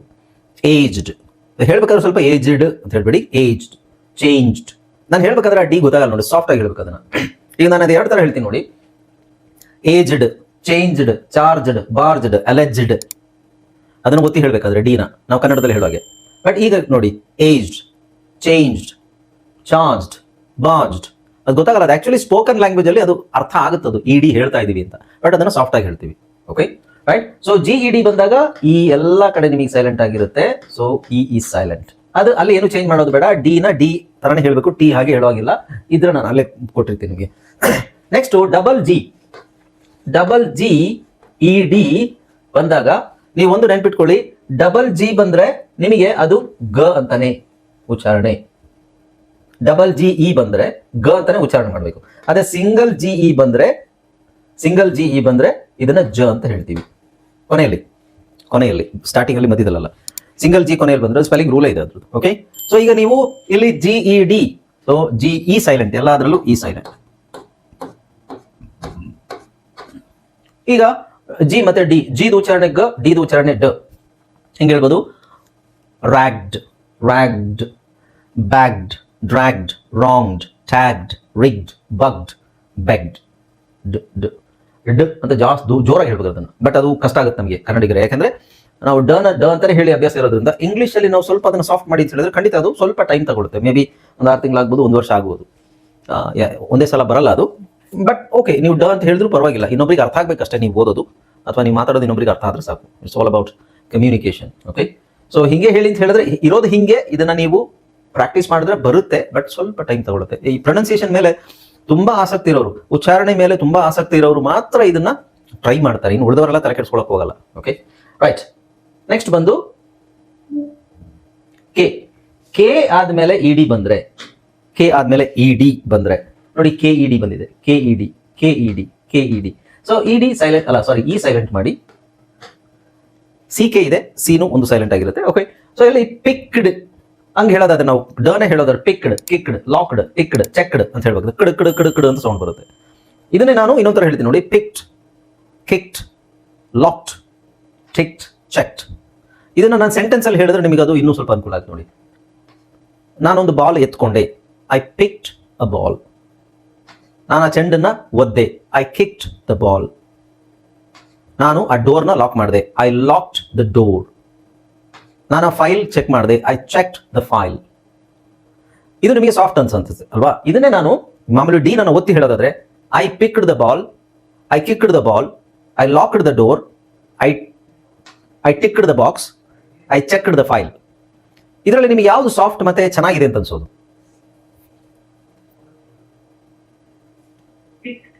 ಎಸ್, ಅಲ್ಲಿ ನಾವು ಟಿಗೆ ನಾವು ಟ ಹಾಕಿದಾಗ, ಡಿಗೆ ಟ ಹಾಕಿದಾಗ, I picked the ball, I kicked the ball, I check the file, I lock the door. ಹಿಂಗೆ ಹೇಳೋದಕ್ಕೂ I kicked the ball, I picked the ball, I locked the door ತುಂಬಾ ಡಿಫರೆನ್ಸ್ ಇದೆ ಅಲ್ವಾ? ಅದೇ ತರ ಈಗ ಕನ್ನಡದಲ್ಲೂ ಉಚ್ಚಾರಣೆನ ನಾವು ಸ್ವಲ್ಪ ಆಚೆ ಈಚೆ ಹೇಳಿದ್ರು, ಅದು ಕನ್ನಡದಲ್ಲಿ ಯಾವ ಅಕ್ಷರ ಇದೆ ಅದನ್ನೇ ಉಚ್ಚಾರಣೆ ಮಾಡಬೇಕು. ಬಟ್ ಎಲ್ಲರೂ ಹಾಗೆ ಮಾಡ್ತೀರಾ? ನಾನೊಂದು ಉದಾಹರಣೆ ಹೇಳ್ತೀನಿ. ನೀವು ಕೇಳ್ತೀರಾ, ಸರ್ ಇದು ಯಾಕೆ ನಾವು ಟಿ ಅಂತ ಹೇಳಬೇಕು, ಡಿ ಇದೆ, ಟಿ ಯಾಕೆ ಹೇಳಬೇಕು ಅಂತ ಪ್ರಶ್ನೆ ಎಲ್ಲರೂ ಕೇಳ್ತೀರಾ, ಎಲ್ಲರ ಮೈಂಡಲ್ಲೂ ಇದೆ. ಕೆಲವು ಕೇಳಿಲ್ಲ, ಬಟ್ ನಾನು ಹಿಂಗೆ ಹೇಳಬೇಕು ಅಂತ ಹೇಳ್ತಾ ಇರೋದಕ್ಕೆ ನೀವು ಸುಮ್ಮನಿದ್ದೀರಾ. ಆದ್ರೂ ನಿಮಗೆ ಅನ್ಸುತ್ತೆ ಇವ್ರು ಯಾಕೆ ಹಿಂಗೆ ಹೇಳ್ತಿದ್ದಾರೆ, ನಿಜವಾಗ್ಲೂ ಹಿಂಗಿದೆಯಾ, ಯಾಕೆ ಡಿ ಇರೋದನ್ನ ಟಿ ಅಂತ ಯಾಕೆ ಹೇಳಬೇಕು ಅಂತ ನೀವು ಕೇಳ್ತೀರಾ. ಇದೇ ಮೊದಲು ಕೇಳ್ತಾ ಇರೋದು. ಬಟ್ ನಾನು ಇನ್ನೊಂದು ಪ್ರಶ್ನೆ ಕೇಳ್ತೀನಿ ನಿಮಗೆ. ನಿಮ್ಮಲ್ಲಿ ಎಲ್ಲರೂ ಅಲ್ಪ ಪ್ರಾಣ ಮಹಾಪ್ರಾಣ ಅಂತ ಗೊತ್ತಿರ್ಬೋದು, ಕೆಲವರು ಗೊತ್ತಿಲ್ಲದೆ ಇರ್ಬೋದು. ನೀವು ಎಲ್ಲಾ ಟೈಮಲ್ಲೂ ಮಹಾಪ್ರಾಣ ಎಲ್ಲೆಲ್ಲಿ ಬಳಸಬೇಕಾದ್ರೆ ಎಲ್ಲರೂ ಬಳಸ್ತೀರಾ ಮಾತಾಡ್ಬೇಕಾದ್ರೆ? ಅಲ್ಪ ಪ್ರಾಣ ಮಹಾಪ್ರಾಣ ಇಲ್ಲ. ಕ ಖ ಗ ಘ ಈ ಅಕ್ಷರ ಎಷ್ಟೋ ಜನರಿಗೆ ಇನ್ನೂ ಹೇಳಕ್ ಬರಲ್ಲ ಅಲ್ವಾ? ತಪ್ಪು ತಪ್ಪು ತಪ್ಪು ತಪ್ಪು. ನೀವು 10 ಸಲ ಅದನ್ನೇ ಹೇಳಿದ್ರೆ ತಪ್ಪೇ. ಅದು ಸ್ವಲ್ಪ ಚೇಂಜ್ ಮಾಡಾದ್ರು ಹೇಳಿ. ನೀವು ಒಂದ್ ಜ್ಞ ಜ್ಞ ಇದು ಜ್ಞ ಗ ನ ಯಾ ಜ್ಞ ಇಲ್ಲ, ತಪ್ಪು. ತಪ್ಪು. ಮಾಡಿ, ನಾಸಿಕದಿಂದನೇ ಉಚ್ಚಾರ ಮಾಡಿ. ಮಾಡ್ತಾ ಇಲ್ವಲ್ಲ ನೀವು? ಇಲ್ಲ ಇಲ್ಲ ಇಲ್ಲ, ಅದು ಬರೋದಿಲ್ಲ. ಅದು ಆಲ್ಮೋಸ್ಟ್ ನಿಮ್ಮಲ್ಲಿ ಯಾರಿಗೂ ಬರೋದಿಲ್ಲ. ನೀವು ಎಷ್ಟು ಜನ ಇದ್ದೀರಾ ಅಷ್ಟು ಜನರಲ್ಲಿ ಎಲ್ಲರ ಕೈಲೂ ಹೇಳಿಸಿದ್ರು. ನಾನು ಹೇಳ್ತೀನಿ. ಇದನ್ನ ಹೇಳೋ ರೀತಿ ಹೇಗೆ ಗೊತ್ತಾ? ಕ ಖ ಗ ಘ, ಕ ಖ ಗ ಘ ಅದೇ ಧಾಟಿಲಿ ಅದನ್ನ ನಾಸಿಕವಾಗಿ ಹೇಳ್ಬೇಕು. ಕ ಖ ಗ ಘ ङ, ಕ ಖ ಗ ಘ, ಕನೇ ನಾವು ಮೂಗಲ್ ಹೇಳೋದು, ಕನ ಮೂಗಲ್ ಹೇಳಬೇಕು. ಕ ಖ ಗ ಘ ङ, ಚ ಛ ಜ ಝ ಅದು ಅಲ್ಲ. ನೀವು ಅದನ್ನು ಎರಡನ್ನೂ ಒಂದೇ ತರ ಹೇಳ್ತೀರಾ. ಚ ಛ ಜ ಜ ಞ, ಚ ಛ ಜ ಜ ಞ. ಹಳಗನ್ನಡದಲ್ಲಿ ಇದು ಬಹಳ ಇದಾವೆ. ಈಗ ಇದರಲ್ಲಿ B.Ed ಕನ್ನಡದಲ್ಲಿ B.Ed ಮಾಡಿದವರು, ಕನ್ನಡದಲ್ಲಿ MA ಮಾಡಿದವರಿಗೆ ಹಳಗನ್ನಡದು ಏನೇನೋ ಇರ್ತಾವಲ್ಲ, ನನಗೂ ಗೊತ್ತಿಲ್ಲ ಅದು. ಬಟ್ ನಾವು 10th ಅಲ್ಲಿ ನಮಗೆ 10th 12th ಅಲ್ಲೆಲ್ಲ ನಮಗೆ ಇದಿತ್ತು, ಯಾವುದು ಕನ್ನಡ ವ್ಯಾಕರಣ ಇತ್ತು. ವ್ಯಾಕರಣದಲ್ಲಿ ನಿಮಗೆ ಹಳಗನ್ನಡದು ಕೆಲವು ಪ್ರೋಸಸ್ ಕವಿತೆಗಳು ಅದು ಇದೆಲ್ಲ, ಅದರಲ್ಲಿ ನಿಮಗೆ ಈ ಅಕ್ಷರಗಳು ಕಂಡು ಬರುತ್ತೆ, ಞ ಮತ್ತೆ ङ. ಬಟ್ ಅದನ್ನ ಕಾಲಕ್ರಮೇಣ ಈ ಅಕ್ಷರಗಳನ್ನ ಬಳಸೋದೇ ಇಲ್ಲ. ಎಲ್ಲಿ ನೋಡಿದೀರಾ ಈ ಅಕ್ಷರಗಳು? ನೀವು ಯಾವ್ದಾದ್ರು ಒಂದು ನ್ಯೂಸ್ ಪೇಪರ್ ತಗೊಳ್ಳಿ, ಅದರಲ್ಲಿ ನ್ಯೂಸ್ ಪೇಪರ್ ಎಷ್ಟು ಪೇಜ್ ಇರುತ್ತೆ? ಒಂದು 10,000 ಪದಗಳಿದ್ರೆ ಒಂದು ಪದನು ಈ ಅಕ್ಷರ ಬಳಸಿ ನಿಮಗೆ ಸಿಗೋದಿಲ್ಲ. ಬೇಕಾದ್ರೆ ನಾಳೆನೇ ಒಂದು ನ್ಯೂಸ್ ಪೇಪರ್ ನೋಡಿ ತಗೊಳ್ಳಿ, ನೀವು ಸಿಗೋದಿಲ್ಲ, ಬಹಳ ಕಡಿಮೆ, ಎಲ್ಲ ಅಲ್ಲೋ ಇಲ್ಲ. ಇದರಲ್ಲಿ ಬರುವಂತ ಪದಗಳು ವಾಂಗ್ಮಿ, ವಾಂಗ್ಮಯ, ಆಮೇಲೆ ವಾಂಗ್ಮೂಲ, ದಿಂಗ್ ಮಂಡಲ. ನಾನು ರೀಸೆಂಟ್ ಆಗಿ ಚೆಕ್ ಮಾಡಿದೆ ಒಂದಷ್ಟು ವರ್ಡ್ಸು, ಅದು ನಿಮಗೆ ಹೇಳಬೇಕು ಅಂತಾನೆ. ಇವಿಷ್ಟು ಪದಗಳಷ್ಟೇ ಯೂಸ್ ಮಾಡೋದು. ಬಟ್ ಅದನ್ನೇ ತುಂಬಾ ಜನ ಉಚ್ಚಾರಣೆ ಸ್ಪಷ್ಟವಾಗಿ ಹೇಳಲ್ಲ. ಯಾಕೆ ಹೇಳಲ್ಲ ನೀವು? ನಮಗೆ ಅದು ಗೊತ್ತಿಲ್ಲ, ನಮಗೆ ಅದು ಹೇಳಲಿಕ್ಕೆ ಆಗಲ್ಲ ಸರ್, ಕಷ್ಟ ಆಗುತ್ತೆ. ಅದಕ್ಕೆ ನಾವು ಅದನ್ನು ಚೇಂಜ್ ಮಾಡಿ ಜ್ಞಾ ನ್ಯಾ ನ್ಯಾ ಏನೇನೋ ಹೇಳಿದ್ರಿ. ಈಗ ಅದು ಯಾಕೆ? ನಮ್ಮ ಅನುಕೂಲಕ್ಕೆ ನಾವು ಮಾಡ್ಕೊಂಡಿರೋದು. ಅದ್ರ ಸರಿ ಅಂತ ನೀವು ಸರಿ ಅಂತಾನೆ ಆರ್ಗ್ಯೂ ಮಾಡ್ತಾ ಇದ್ದೀರಾ. ಬಟ್ ಅದು ತಪ್ಪು ಅಂತ ನಾನು ಹೇಳ್ತೀನಿ. ನೀವು ಕ ಕ ಗ ಗ ङ ಅಂತ ಹೇಳಿದ್ರೆ ಮಾತ್ರ ನಾನು ಸರಿ ಅಂತ ಹೇಳೋದು. ಕ ಕ ಗ ಗ ನ್ಯಾ ನ್ಯಾ ನ್ಯಾ ಮ್ಯಾ ಅಂತ ಹೇಳಿದ್ರೆ ಅದು ತಪ್ಪು. ಆಮೇಲೆ ಈಗ ಯಾಕೆ ಹಿಂಗೆ ಕನ್ನಡಕ್ಕೂ ಅದಕ್ಕೆ ನಾವು ಕನೆಕ್ಟ್ ಮಾಡಬೇಕು. ಕನೆಕ್ಟ್ ಮಾಡಿದಾಗಲೇ ನಿಮಗೂ ವಿಷಯ ಅರ್ಥ ಆಗೋದು. ಮಹಾಪ್ರಾಣ ರೇಖಾ ಅಂತ ಹೆಸರು, ಅಥವಾ ರೇಖಾ ಅಂತಿರಲಿ. ಮೇಘ ಇದು ಹೆಸರು. ಮೇಘ, ರೇಖಾ, ಮೇಘ ಅಥವಾ ಗ. ಎಷ್ಟು ಜನ ಹಿಂಗೆ ಪ್ರೊನೌನ್ಸ್ ಮಾಡ್ತೀರಾ ನೀವು? ರೇಖಾ ಅಂತಾನೆ ಹೇಳ್ತೀರಾ, ಮೇಘ ಅಂತಾನೆ ಹೇಳ್ತೀರಾ? ಇಲ್ಲ, ನಿಮ್ಮಲ್ಲಿ ಎಲ್ಲರೂ 100 ಜನರು ಹೇಳೋದು ರೇಖಾ, ರೇಖಾ, ಮೇಘ. ಹಿಂಗೆ ಆಡು ಭಾಷೆಯಲ್ಲಿ ಹೇಳ್ಬೇಕಾದ್ರೆ ಹಿಂಗೆ ಹೇಳೋದು. ಯಾರು ನೀವು ಮೇಘ, ರೇಖಾ ಅಂತ ಹೇಳೋದಿಲ್ಲ. ಹೇಳ್ತೀರಾ ಕನ್ನಡವನ್ನು? ಹೌದು, ನಾವು ಆಡು ಭಾಷೆಯಲ್ಲಿ ಹೇಳಿದಾಗ ಅದೇನಾಗುತ್ತೆ, ನಮ್ಮ ಅನುಕೂಲಕ್ಕೆ ತಕ್ಕಂತೆ ನಾವು ಅದನ್ನ ಜಾಸ್ತಿ ಹ ಮ ಈ ಸೌಂಡ್ ಜಾಸ್ತಿ ಉಚ್ಚಾರಣೆ. ಈಗ ಉಚ್ಚಾರಣೆ ಅನ್ನೋ ಪದನೇ ನಿಮಗೆ ಎಷ್ಟೋ ಜನ ಈಗ ಚ ಮಹಾಪ್ರಾಣ ಬಳಸೋದಿಲ್ಲ. ನಾನು ಹೇಳಿದ್ನಲ್ಲ ಚ ಚ ಆ ಚ ಬಳಸಲ್ಲ, ಜ ಬಳಸಲ್ಲ, ಟ ಠ ಠ ಜಾಸ್ತಿ ಇಲ್ಲ. ಟ ಪದ ಬರೋದು ಎಲ್ಲಿ? ಠಕ್ಕ, ಮಠ ಇಂಥ ಕಡೆ ಬರುತ್ತೆ. ಆಮೇಲೆ ಠೇವಣಿ, ಎಷ್ಟು ಜನ ಹೇಳ್ತೀರಾ? ಮಠನ ಮಠ ಅಂತೀವಿ, ಠೇವಣಿನ ಠೇವಣಿ ಅಂತ ಹೇಳ್ತೀವಿ. ಒತ್ತು ಯಾರಾದ್ರೂ ಹೇಳ್ತೀರಾ? ಇಲ್ಲ. ಕನ್ನಡ ಭಾಷೆಯನ್ನ ಸ್ಪಷ್ಟವಾಗಿ ಉಚ್ಚಾರಣೆ ಚೆನ್ನಾಗಿರ್ಬೇಕು, ಅಚ್ಚ ಕನ್ನಡದಲ್ಲೇ ನಾನು ಮಾತಾಡ್ತೀನಿ ಅಂತ ಇರೋರು ಮಾತ್ರ ಈ ಪದನ ಬಳಸ್ತಾರೆ, ಈ ತರ ಮಹಾಪ್ರಾಣನ ಬಳಸ್ತಾರೆ. ಅದರಲ್ಲಿ ನಿಮಗೆ ಗೊತ್ತಿರ್ಬೋದು, ಈಗ ಇತ್ತೀಚೆಗೆ ತೀರ್ಕೊಂಡ್ರವರು ಅಭಿನಯ ಅಂತ, ಚಂದನ ಟಿವಿ ಅಪರ್ಣ ಅಲ್ವಾ? ಹೌದೌದು. ಆಕೆ ಅಂತಲ್ಲ, ಒಂದು ಎಕ್ಸಾಂಪಲ್ ಕೊಡ್ತಾ ಇದ್ದೀನಿ. ತುಂಬಾ ಜನ ಸ್ಪಷ್ಟವಾಗಿ ಮಾತಾಡ್ತಾರೆ, ಅಚ್ಚ ಕನ್ನಡದಲ್ಲಿ ಮಾತಾಡೋರು ನಮ್ಮ ಕರ್ನಾಟಕದಲ್ಲಿ ಇದ್ದಾರೆ, ಈಗಲೂ ಇದ್ದಾರೆ. ಅವರು ಮಾತಾಡೋದು ಫಸ್ಟ್ ನಾವು ಚಿಕ್ಕ ವಯಸ್ಸಲ್ಲೆಲ್ಲ ಅವ್ರದ್ದೆಲ್ಲ ಟಿವಿ ನ್ಯೂಸ್ ನೋಡ್ತಾರೆ, GD1 ಅಲ್ಲಿ. ಅವರು ಮಾತಾಡ್ಬೇಕಾದ್ರೆ ಅದು ಆಕೆ ಮಾತಾಡ್ಬೇಕಾದ್ರೆ ಆಚೆ ಕನ್ನಡ ಬಳಸಿದ್ರು ಟಿವಿಯಲ್ಲಿ. ಚಂದನ ಟಿವಿಯಲ್ಲಿ ಮುಂಚೆ, ಈಗಲ್ಲ, ಎಲ್ಲರೂ ಬರೋರೆಲ್ಲ ಸ್ಪಷ್ಟವಾಗಿ ಮಾತಾಡ್ತಿದ್ರು. ಟಿವಿ ನ್ಯೂಸ್, ಕನ್ನಡ ನ್ಯೂಸ್ ಸ್ಪಷ್ಟವಾಗಿ ಮಾತಾಡೋರನ್ನೇ ಕೂರಿಸ್ಕೊಳ್ತಿದ್ರು, ಅವ್ರಿಗೆ ಕೆಲಸಕ್ಕೆ ತಗೊಳ್ತಿದ್ರು.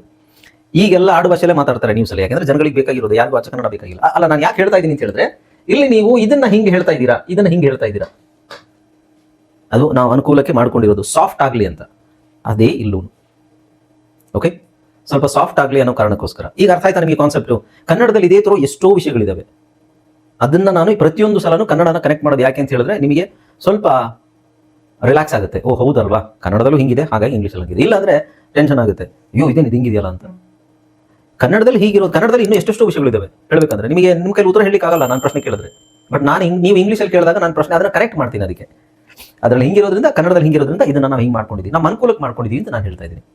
ಓಕೆ, ಸೊ ನಾನು ಇದನ್ನ ಲಾಕ್ಡ್ ಅಂತಾನೆ ಹೇಳ್ತೀನಿ ಅಂತ ಹೇಳಿದ್ರೆ ಓಕೆ, ಅದು ಅರ್ಥ ಆಗುತ್ತೆ ಬೇರೆಯವರಿಗೆ. ಬಟ್ ಅದು ಪ್ರೊನೌನ್ಸಿಯೇಷನ್, ಅದ್ರ ಸರಿಯಾದ ಪ್ರೊನೌನ್ಸಿಯೇಷನ್ ಅಲ್ಲ.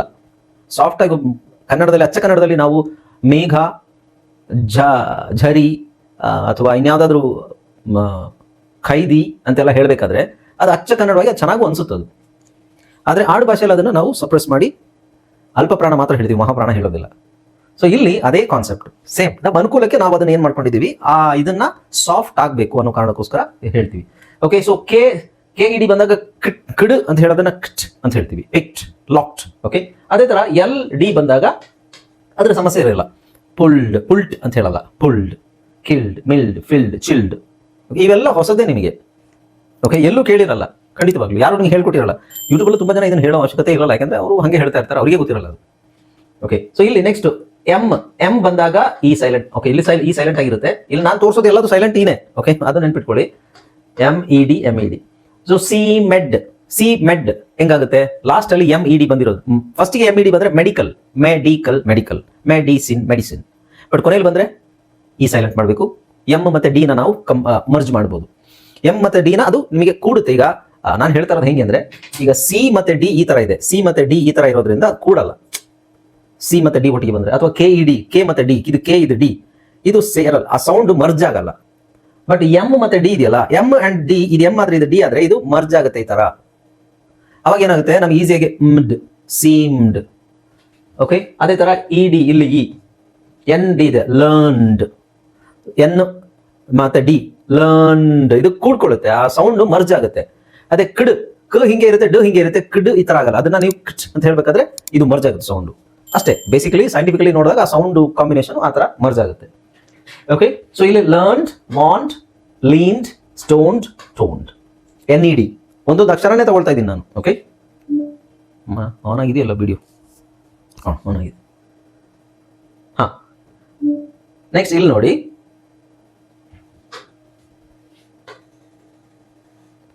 ಇಲ್ಲಿ ಪಿ ಬಂದಾಗ ಅಂತ ಹೇಳ್ಬೇಕು. ಓಕೆ, ಇಲ್ಲಿ ಹೋಪ್ಡ್ ಅದೇ ನೀವು ತೆಗೆದು ಹೋಪ್ಡ್, ಐ ಹೋಪ್ಡ್, ನಾನು ನಿರೀಕ್ಷೆ ಇಟ್ಕೊಂಡೆ. I hoped you would come tomorrow, or I hoped that will work. ನಾನು ಅದು ವರ್ಕ್ ಆಗುತ್ತೆ ಅಂತ ನಾನು ನಿರೀಕ್ಷೆ ಮಾಡಿದೆ. ಸೊ ಹೋಪ್ಡ್ ಅದೇ ನಾವು PED ಅಂತ ಬರೀ ನೀವು PED ಫಸ್ಟ್ಗೆ ತಗೊಂಡ್ರೆ ಏನಾಗುತ್ತೆ ಪೆಡ್, ರೈಟ್, ಪೆಡ್. ಈ ಸೈಲೆಂಟ್ ಮಾಡಿದ್ರೆ ಕೊನೆಯಲ್ಲಿ ಈ ಸೈಲೆಂಟ್ ಮಾಡಬೇಕು. PDPD ಇದೇ ನಾನು ಹೇಳಿದ್ನಲ್ಲ. PD ಅಗೇನ್ ನೋಡಿ, ಇದು P ಆದ್ರೆ ಇದು D ಆದ್ರೆ PDPD ಅದನ್ನ ನಾವು ಟ ಹಾಕಿದಾಗ ಆ ಸೌಂಡ್ ಮರ್ಜ್ ಆಗುತ್ತೆ. ಓಕೆ, ಸೊ ಇದು ಒನ್ ಆಫ್ ದ ರೀಸನ್ಸ್. ಆಮೇಲೆ ಇಲ್ಲಿ ಇದೆಲ್ಲ ವರ್ಡ್ಸ್ ಹಂಗೆ ನೋಡಿ, hoped, typed, duped, wiped, bumped, ripped, tipped, shaped, wrapped. ಇದನ್ನ ನಾನು ಡಿ ತರನೇ ಹೇಳ್ಬೇಕಂದ್ರೆ hoped, typed, duped, wiped, bumped, ripped, tipped, shaped, wrapped. Sir ಇಲ್ಲ ನನಗೆ ಇದೇ ಈಸಿ ಆಗುತ್ತೆ, ನಾನು ಹಿಂಗೆ ಹೇಳ್ತೀನಿ, ನೀವು ಹೇಳೋ ಥರ ಟಿ ಹೇಳಿ ಪ್ರೊನೌನ್ಸ್ ಮಾಡ್ಲಿಕ್ಕೆ ನನಗೆ ಕಷ್ಟ ಆಗುತ್ತೆ ಅಂತ ಹೇಳಿದ್ರೆ okay. But in the long run ನೀವು ಇಂಗ್ಲೀಷ್ ಎಲ್ಲ ಇದನ್ನೆಲ್ಲ ಕಲಿತು, ಸ್ಪೋಕನ್ ಇಂಗ್ಲೀಷ್ ಎಲ್ಲ ಕಲಿತು ಮಾತಾಡಬೇಕಾದ್ರೆ ನೀವು ಬೇರೆಯವರು ಇಂಗ್ಲೀಷ್ ಚೆನ್ನಾಗಿ ಮಾತಾಡೋರು, ಚೆನ್ನಾಗಿ ಪ್ರೊನೌನ್ಸ್ ಮಾಡೋರು ನೀವು ನೋಡಿದಾಗ ನಿಮಗೆ ಅನ್ಸುತ್ತೆ ನಾವೇನೋ ಎಲ್ಲೋ ತಪ್ಪು ಮಾಡ್ತಾ ಇದ್ದೀವಿ. ಆ ತಪ್ಪು ಇಲ್ಲಿ ಇದೆ ಅಂತ ನಾನು ಈಗಲೇ ಹೇಳ್ತಾ ಇರೋದು. ಇದು ನಿಮಗೆ ಇನ್ನೊಂದು 10 ವರ್ಷ ಬಿಟ್ಟು ರಿಯಲೈಸ್ ಆಗ್ಬೋದು, ಅಥವಾ ಇನ್ನೊಂದು 5 ವರ್ಷ 2 ವರ್ಷ ಬಿಟ್ಟು ರಿಯಲೈಸ್ ಆಗ್ಬೋದು, ಹೌದು ಹಿಂಗೆ ನಾವು ಹೇಳಬೇಕು ಅಂತ. ನೀವು ತುಂಬ ಇಂಗ್ಲೀಷ್ ಮಾತಾಡೋರ ಜೊತೆ ಬೆರೆತ್ರೆ, ನಾನು ಹೇಳ್ತಾ ಇರೋದು ಇನ್ ಫ್ಯೂಚರ್, ಅವಾಗ ನಿಮಗೆ ಗೊತ್ತಾಗುತ್ತೆ ನಾವು ನಾವು ತಪ್ಪು ಮಾಡ್ತಾ ಇದ್ವಿ ಅಂತ. ಓಕೆ, ನೆಕ್ಸ್ಟ್ ಇಲ್ಲಿ ಎಸ್ ಮತ್ತೆ ಡಿ ಬಂದಾಗ ಇಲ್ಲಿ ನೋಡಿ SED ಇದು ಸೆಡ್, ಬಟ್ ಇಲ್ಲಿ ಕೊನೆಯಲ್ಲಿ ಬಂದಾಗ ಈ ಸೈಲೆಂಟ್ ಆಗಿರುತ್ತೆ. ಇನ್ನೊಂದು ವಿಶೇಷತೆ ಏನು ಅಂತ ಹೇಳಿದ್ರೆ ಇಲ್ಲಿ SED ಬಂದಾಗ ಎಲ್ಲ ನೋಡಿ ನಿಮಗೆ ಲಾಂಗ್ ವೊವೆಲ್ ಇದೆ, ಲಾಂಗ್ ವೊವೆಲ್ ಇದೆ. ಯೂಸ್ಡ್, ಬೇಸ್ಡ್, ಪೋಸ್ಡ್, ಈ ವೊವೆಲ್ ಎಲ್ಲ ಲಾಂಗ್ ಇದೆ. Fused, abused, caused, amused, raised ಎಲ್ಲ ಲಾಂಗ್ ವೊವೆಲ್ ಇದೆ. ಅಂದ್ರೆ ಎಸ್ಗಿಂತ ಮುಂಚೆ ನಿಮಗೆ ಎಲ್ಲ ಇರೋದೆಲ್ಲ ಲಾಂಗ್ ವೊವೆಲ್. UAO ಎಲ್ಲ ಲಾಂಗ್ ವೊವೆಲ್. ಅದು ಇರೋದ್ರಿಂದ ಎಸ್ ಅನ್ನ ನೀವು ಝೆಡ್ ಮಾಡಬೇಕು. ಇದು ಇನ್ನೊಂದು ಸ್ಪೆಲ್ಲಿಂಗ್ ರೂಲ್. ಎಸ್ ಅನ್ನ ನೀವು ಝೆಡ್ ಮಾಡಬೇಕು, ಯುನ ಲಾಂಗ್ ವೊವೆಲ್ ಮಾಡಬೇಕು. ಓಕೆ, ಯೂಸ್ಡ್ ಅಂತ ಹೇಳಲ್ಲ ಇಂಗ್ಲಿಷಲ್ಲಿ, used. Okay, used, based, posed, fused, abused, caused, amused, raised ಎಲ್ಲ ಸಣ್ಣ ಅಲ್ಲ, ಅದು ಪಾಠನೇ ಇದೆ, ಅದು 1 hour ಪಾಠನೇ ಇದೆ. ಎಸ್ ಯಾವಾಗ ಝೆಡ್ ಆಗುತ್ತೆ ಅಂತ ಹೇಳಿದ್ರೆ, ಎಲ್ಲೆಲ್ಲ ಆಗುತ್ತೆ ಅಂತ ಹೇಳೋದು ಅದು ನಾನು ಹೇಳೋದು. ಇದಕ್ಕೆ ಮುಂಚೆ ನಾನು ಹೇಳಿದೆ ಅಲ್ಲಿ SES, CES ಅಲ್ಲಿ ನೀವು ಸಿಸ್ ಝೆಡ್ ಹೇಳಬೇಕು. ಅಲ್ಲಿ ಅದು ಸುಮಾರು ಒಂದು 9 ಪಾಯಿಂಟ್ಸ್ ಇದೆ, ಅದು 9 ರೂಲ್ಸ್, 9 ಥರದ ಪಾಯಿಂಟ್ಸ್ ಇದೆ. ಇಲ್ಲೇ ನೀವು ಎಸ್ ಅನ್ನ ಝೆಡ್ ಮಾಡಬೇಕು ಅಂತ ಬಹಳ ಇದೆ, ಅದು ಸಪರೇಟ್ ಆಗಿ ಹೇಳ್ತೀನಿ ನಾನು ಇಲ್ಲಿ ಒಂದು ಎಕ್ಸಾಂಪಲ್ ಕೊಟ್ಟಿರೋದು ಅಷ್ಟೇ. ಅಂದ್ರೆ ಓಕೆ, ಸೊ ಇಲ್ಲಿ ಎಕ್ಸಾಂಪಲ್ ಹೇಳೋದಾದ್ರೆ SED ಗಿಂತ ಮುಂಚೆ ಯಾವ ವೊವೆಲ್ ಇದೆ ಅಂತ ನೋಡ್ಕೊಂಡು ಯೂಸ್ಡ್. SED ಬಂದ್ರೆ ಅದ್ರ ಪಕ್ಕದಲ್ಲಿ ಬರೋ ವೊವೆಲ್ ನಿಮಗೆ ಯೂಶುವಲಿ, ಅಂದ್ರೆ ಎಕ್ಸೆಪ್ಷನ್ಸ್ ಇರುತ್ತೆ. ಯೂಶುವಲಿ ಅಂದ್ರೆ ಕಾಮನ್ ಆಗಿ 99% ಗ್ಯಾರಂಟಿ ಹೇಳ್ಬೋದು, ಅಲ್ಲಿ ನಿಮಗೆ ಲಾಂಗ್ ವೊವೆಲೇ ಇರುತ್ತೆ. SED ಇದ್ರೆ ಅದ್ರ ಪಕ್ಕದಲ್ಲಿರೋದು ಲಾಂಗ್ ವೊವೆಲೇ ಆಗಿರುತ್ತೆ. ಸೊ ಇದೆಲ್ಲ ರೂಲ್ಸ್ ಎಲ್ಲ ಹೇಳ್ಕೊಡ್ತೀನಿ, ಈಗ ಬೇಡ. ಈಗ ಜಸ್ಟ್ ನಾವು ಈ ಸೈಲೆಂಟ್ ಆಗೋದನ್ನ ಫೋಕಸ್ ಮಾಡೋಣ. ಆಯ್ತಾ? 47. ಓಕೆ, ನೆಕ್ಸ್ಟ್ ಇಲ್ಲೊಂದು ಗಮನಿಸಿ. ಇಲ್ಲಿ ನಾನು ಡಬಲ್ ಎಸ್, ಇಲ್ಲೂ SED ಇದೆ, ಬಟ್ ಪಕ್ಕದಲ್ಲಿ ಇನ್ನೊಂದು ಎಸ್ ಇದೆ. ಓಕೆ, ಡಬಲ್ SED ಇದೆ. ಸೊ ಡಬಲ್ SED ಇದ್ದಾಗ ನಾವು ಅದನ್ನ ಟಿ ಅಂತ ಹೇಳಬೇಕು, ಡಿ ನ ಟಿ ಮಾಡಬೇಕು. ಸಿಂಗಲ್ ಎಸ್ ಇದ್ದಾಗ ಎಸ್ ನ ಝೆಡ್ ಮಾಡ್ತೀವಿ, ಡಿ ಆಗೇ ಇರುತ್ತೆ. ಯಾಕೆಂದ್ರೆ ಝೆಡ್ ಮತ್ತೆ ಡಿ ಮರ್ಜ್ ಆಗುತ್ತೆ, ಝಡ್ ಮರ್ಜ್ ಆಗುತ್ತೆ. ನಾನು ಹಿಂಗೆ ತೋರಿಸ್ತಾ ಇರೋದಷ್ಟೇ, ಬಟ್ ಅದು ಸೌಂಡ್ ಮರ್ಜ್ ಆಗುತ್ತೆ ಆಕ್ಚುಲಿ. ಅದೇ ಡಬಲ್ SED ನಾವು ಡಬಲ್ ಎಸ್ ಬಂದಾಗ ಕಾಮನ್ ಆಗಿ ನಾವು ಇದನ್ನ ಎಸ್ ಅಂತಾನೆ ಹೇಳ್ತೀವಿ, ಝೆಡ್ ಹೇಳಲ್ಲ. ಬಟ್ ಸಿಂಗಲ್ ಎಸ್ ಬಂದಾಗ ಝೆಡ್ ಹೇಳುವಂತಹ ಸನ್ನಿವೇಶಗಳು 9 ತರ ಇದೆ. 9 ಸನ್ನಿವೇಶಗಳಲ್ಲಿ ನಾವು ಎಸ್ ಅನ್ನ ಝೆಡ್ ಮಾಡ್ತೀವಿ. ಅದು ಬೇಡ, ಅದು ತುಂಬಾ ಪ್ರೊನೌನ್ಸಿಯೇಷನ್ ಈಗ ಬೇಡ, ನಾನು ಹೇಳಿದ್ರೆ ಮುಂದೆ ಹೇಳ್ಕೊಡ್ತೀನಿ. ಇಲ್ಲಿ ಡಬಲ್ ಎಸ್ ಬಂದಾಗ ಇಟ್ ಇಸ್ ಆಲ್ವೇಸ್ ಎಸ್ ಏನೆ. ಸೊ ಇಲ್ಲಿ ಸಿಡ್, ಇದನ್ನ ನಾವು ಸಿಡ್ ಅಂತ ಹೇಳ್ತೀವಿ. ಸಿಡ್ ನ ತೆಗೆದು ಡಬಲ್ ಎಸ್ ಬಂದಾಗ ಈ ಸೈಲೆಂಟ್ ಆಗಿರುತ್ತೆ, ಡಿ ನ ನಾವು ಟಿ ಅಂತ ಹೇಳ್ಬೇಕು, ವಿಚ್ ಇಸ್ ST. ಒಂದು ಎಸ್ ಆಲ್ರೆಡಿ ಸೈಲೆಂಟ್ ಆಗಿರುತ್ತೆ, ನಾನು ಹೇಳಿದ್ದೀನಿ. ಸೊ ಡಬಲ್ ಕಾನ್ಸನೆಂಟ್, ಒಂದೇ ತರ ಕಾನ್ಸನೆಂಟ್ ಒಟ್ಟಿಗೆ ಬಂದ್ರೆ ಒಂದು ಸೈಲೆಂಟ್ ಆಗಿರುತ್ತೆ, ಅದನ್ನು ಉಚ್ಚಾರಣೆ ಮಾಡೋ ಅವಶ್ಯಕತೆ ಇಲ್ಲ. ಇದರ ಅರ್ಥ ಏನು? SSED ಅಂತ ಬಂದ್ರೆ ಅದನ್ನ ನೀವು ST ಅಂತ ಉಚ್ಚಾರಣೆ ಮಾಡಬೇಕು. ST ಉಚ್ಚಾರಣೆ ಏನು? ಓಕೆ, ಸೊ ನಾನು ಇದನ್ನ 2 ತರ ಹೇಳ್ತೀನಿ ನೋಡಿ, ನೀವೇನ್ ಗೆಸ್ ಮಾಡಿದೀರಾ ಆ ತರ ಹೇಳ್ತೀನಿ. First kissed, pissed, messed, missed, passed, tossed, blessed, crossed, dressed, guessed. Right? ನೀವು ಅನ್ಕೊಂಡಿರೋ ಪ್ರಕಾರ ಇದು ಸರಿ, ಯಾಕೆಂದ್ರೆ ಎಲ್ಲ ಡಿ ಇದೆ, ಈ ಮಾತ್ರ ಸೈಲೆಂಟ್ ಮಾಡ್ತಾ ಇದೀವಿ. ಇಲ್ಲಿ ಸಿಡ್ ಅಂತ ನಾನು ಹೇಳ್ತಾ ಇದ್ದೀನಿ. ಬಟ್ ಇದನ್ನ ನಾನು ಆಕ್ಚುಯಲ್ ಆಗಿ ಪ್ರೊನೌನ್ಸಿಯೇಷನ್ ರೂಲ್ಸ್ ಪ್ರಕಾರ ಅಚ್ಚ ಕನ್ನಡವನ್ನ ಮಾತಾಡೋರು ಹೇಗೆ ಮಾತಾಡ್ತಾರೆ, ಅದು ಅಚ್ಚ ಇಂಗ್ಲಿಷ್ ಮಾತಾಡ್ಬೇಕಾದ್ರೆ kissed, pissed, messed, missed, past, tossed, blessed, crossed, dressed, guest. ಇದೇ ಪದನ 2 ಸಲ ಹೇಳ್ತೀನಿ ನೋಡಿ. ಅಂದ್ರೆ ಒಂದು ಮಾಮೂಲಿ kissed, kissed, pissed, messed, missed, missed, passed, fast, tossed, tossed, right? Difference ಗೊತ್ತಾಗ್ತಿದೆಯಲ್ವಾ? ಈಗ ನಾನು ಹೇಳ್ತಾ ಇರೋದು ಅಚ್ಚ ಕನ್ನಡವನ್ನು ನಾನು ಹೆಂಗೆ ಹೇಳೋ ರೀತಿಯಲ್ಲಿ ಅಚ್ಚ ಇಂಗ್ಲೀಷನ್ನು ಹೇಳ್ತಾ ಇದ್ದೀನಿ. ಇದನ್ನು ನಾವು ಹೇಳಿದ್ರೆ ಕಿಸ್ಡ್, ಪಿಸ್ಡ್, ಮಿಸ್ಡ್ ಅಂತ ಹೇಳಿದ್ರೆ ಅದು ಓಕೆ ನಾವು ಹೇಳಿದ್ವಲ್ಲ, ಈಗ ಮಹಾಪ್ರಾಣ, ಅಲ್ಪಪ್ರಾಣ, ಮಹಾಪ್ರಾಣ ಬಳಸದೇ ನಾವು ಕನ್ನಡ ಮಾತಾಡಿದ್ರೆ ಹೆಂಗಿರುತ್ತೆ, ಆ ಮೀನಿಂಗ್ ಬರುತ್ತೆ, ಅದಕ್ಕೆ ಆ ಥರ ಉಚ್ಚಾರಣೆ ಬರುತ್ತೆ. ಅಂದರೆ ರಫ್ ಆಗಿರುತ್ತೆ ಉಚ್ಚಾರಣೆ. ನಾವು ಹಳ್ಳಿಯಲ್ಲಿ ಮಾತಾಡೋ ಕನ್ನಡಕ್ಕೂ, ನಾವು ಒಂದು ಸ್ಟೇಜಲ್ಲಿ ನಿಂತ್ಕೊಂಡು ನೀವು ಮಾತಾಡೋ ಭಾಷಣ ಕೊಡೋದಕ್ಕೂ ಭಾಳ ವ್ಯತ್ಯಾಸ ಇಲ್ವಾ? ನಾವು ಮನೇಲಿ ಮಾತಾಡೋ ಕನ್ನಡಕ್ಕೂ, ಸ್ಟೇಜಲ್ಲಿ ನಿಂತ್ಕೊಂಡು ಒಂದು 100 ಜನರ ಮಧ್ಯೆ ನಿಂತ್ಕೊಂಡು ಮಾತಾಡೋ, ಈಗ ಮಿನಿಸ್ಟ್ರುಗಳು ಮಾತಾಡೋದಕ್ಕೂ, ಚೀಫ್ ಮಿನಿಸ್ಟ್ರುಗಳು ಮಾತಾಡೋದಕ್ಕೂ, ನಾವು ನಮ್ಮ ಮನೆಯಲ್ಲಿ ಮಾತಾಡೋದಕ್ಕೂ ವ್ಯತ್ಯಾಸ ಇದೆ. ಭಾಷೆಯಲ್ಲಿ ವ್ಯತ್ಯಾಸ ಇದೆ. ಭಾಷೆಯಲ್ಲಿ ವ್ಯತ್ಯಾಸ ಅಲ್ಲ, ಉಚ್ಚಾರಣೆ ಬಳಸುವ ಪದಗಳಲ್ಲಿ ವ್ಯತ್ಯಾಸ ಇದೆ ಅಲ್ವಾ? ಓಕೆ, ಸೊ ರಸ್ಟ್ ಅದೇ ತರ SH ಬಂದಾಗ SHED, ಇದು ಮುಗಿಸ್ಬಿಡ್ತೀನಿ. SHED ಬಂದಾಗ ನಾವು ಡ ಹೇಳ್ಬಾರ್ದು, ಟ ಹಾಕಬೇಕು. ಅದೇ ಪುಷ್ಡ್ ಅನ್ನೋದನ್ನ ಪುಸ್ಟ್ ಮ್ಯೂಟ್ ಮಾಡ್ಕೊಳ್ಳಿ. ಭುವನ್ ಮ್ಯೂಟ್ ಮಾಡ್ಕೊಳ್ಳಿ. Pushed, crust, rust, burst, hushed. Okay, so ಇಲ್ಲಿ ಟರ್ನ್ ಹಾಕಬೇಕು. ಅದೇ ತರ ಇದು ಬಿಡಿ, ಇದು ಡನೇ ಬರುತ್ತೆ, ಡಿ ಬರಲ್ಲ. ಸೊ ಬೇದ್. ವೈಶಾಂತ್ ಮ್ಯೂಟ್ ಮಾಡ್ಕೊಳ್ಳಪ್ಪ. ಇದು ಮ್ಯೂಟ್ ಮಾಡ್ಕೊಳ್ಳಿ, ಹೇಳಿನೇ ಸಾಕಾಗುತ್ತೆ ನನಗೆ. ಓಕೆ, ನೆಕ್ಸ್ಟ್ ವಿ ಬಂದಾಗ ಓಕೆ, ನೆಕ್ಸ್ಟ್ ಕ್ಲಾಸಲ್ಲಿ ಕಂಟಿನ್ಯೂ ಮಾಡೋಣ. See you in the